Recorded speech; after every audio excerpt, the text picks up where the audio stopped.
It's a good win. Good win. Evansville's a talented team on the offensive end, particularly. They can really score it. The freshman, Pizzotto, excuse me.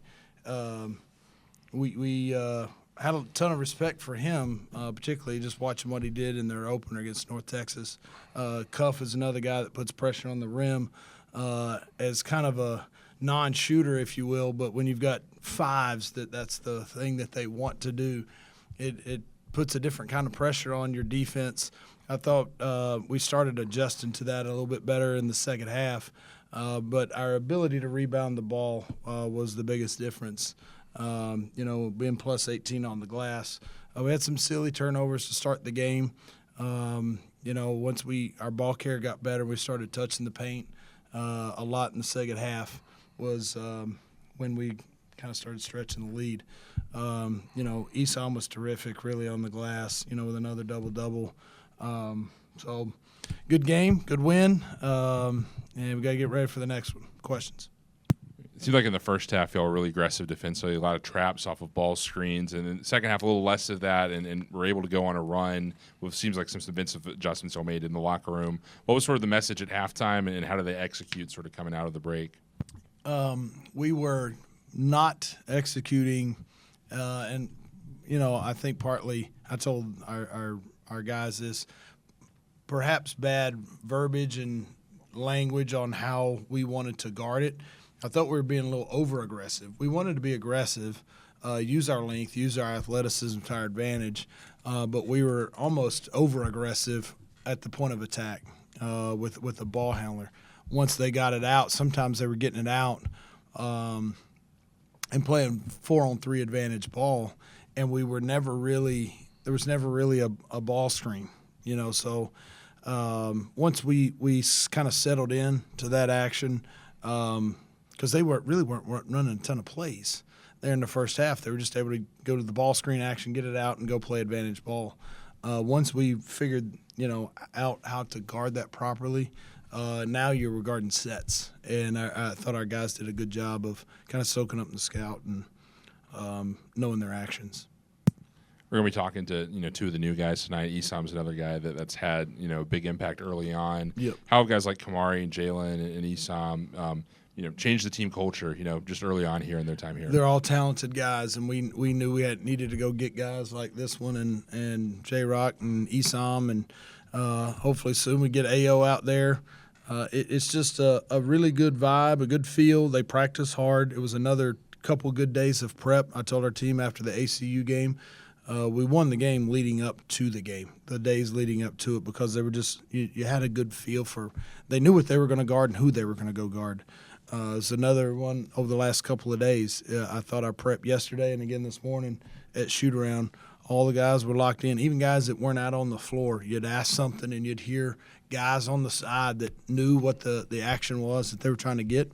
Anytime you got a good shot, or at least a puncher's shot at winning games if you're able to defend and rebound.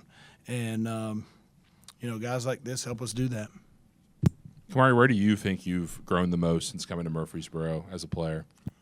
Definitely, before I came here, the coaches always talked to me about, definitely, one of my weaknesses was always finishing at the rim. Just being aggressive, using my size as, who I am. And that's why I feel like I've had a lot of growth here, especially on the defense and rebounding.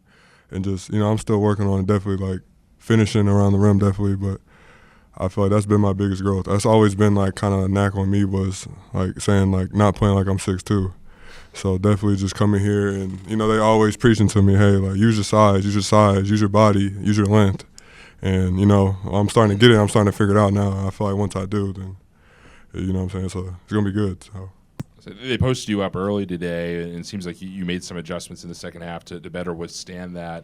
What sort of adjustments did you make to be able to handle that sort of pressure? I just feel like using my body early. I kind of felt like at first, when he first scored, I kind of gave him leeway too much, kind of let him get his position early. So I feel like after that, just kind of bumping him early, using my body, walling him up. And after that, once I did that, then it was definitely easier. Coach, you talked about the level of maturity that this team has, and you've seen the first 2 games, you come out to a slow start, but you easily weather that storm and put yourself back ahead. Talk about what you've learned about the maturity of this team these first 2. Yeah, I think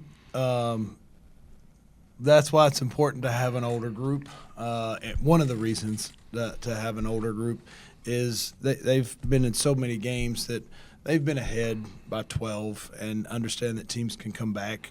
They've been down, 7-2 or 6-0 to start games and understand that, you just got to keep playing and weather the storm. You just don't want to have guys that hit panic mode and hit the panic button. And I think we've got a pretty mature group. We're an older team, and so we should act that way. But, yeah, I think two games, whether it was 6-0 the other night and 7-2 tonight, and just kind of settled in. As this level of competition continues to rise, especially kind of surmounting to Murray State this weekend, what are you kind of hoping to see out of your guys moving into Saturday? Keep preparing the right way. Just keep preparing the right way. I mean, not to get satisfied. We're off to a good start at 3-0, but that's not going to help you win on Saturday. What will is our prep tomorrow and Friday and our shoot around on Saturday morning. And that's where we've been good over the last, to start the season. That's where we've been winning games is we know what we're trying to do on the offensive end, how they're going to guard us, and then what we need to do on the defensive end and who we're guarding. Jalen, you got 14 points, nearly get a double-double tonight. Tell me a little bit about your approach this year, coming off the bench rather quickly, but still your approach to the game this year. No, biggest thing, go out there and play hard. We have a deep team, very unselfish team, so it's really easy when you go out there, you play with some unselfish guys, you play hard, and that's what I did tonight. And then obviously, I opened up a little bit, but I'm just happy for the team win.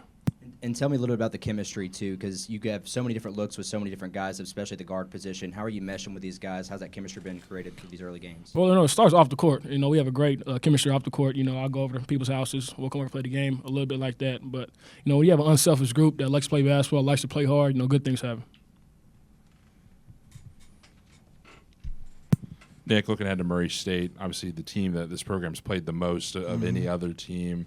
What do you expect out of them this year? Before you get in the scout, and what have you seen them so far? Yeah, their last game was Saturday at Pitt. We're their next game. So we just talked to the guys about getting off their feet tonight, enjoy the win for about another hour or two, and then it's got to be on to Murray.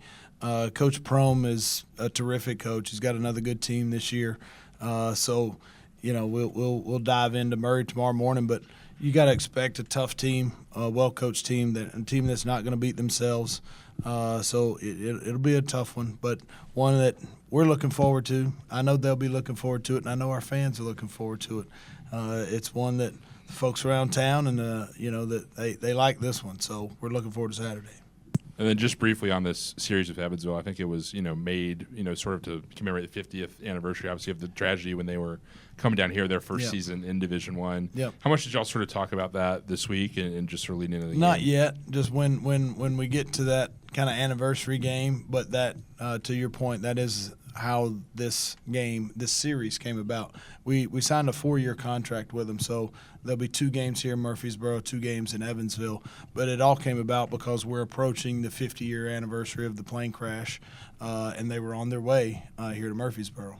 And so, I think it'll be good to, kind of remember how fortunate we all are to continue to coach and play ball, and what happened on an awful thing on a tough night. And I know for a long time they wore sleeves as part of their uniforms to kind of keep that spirit alive and continue to honor those people.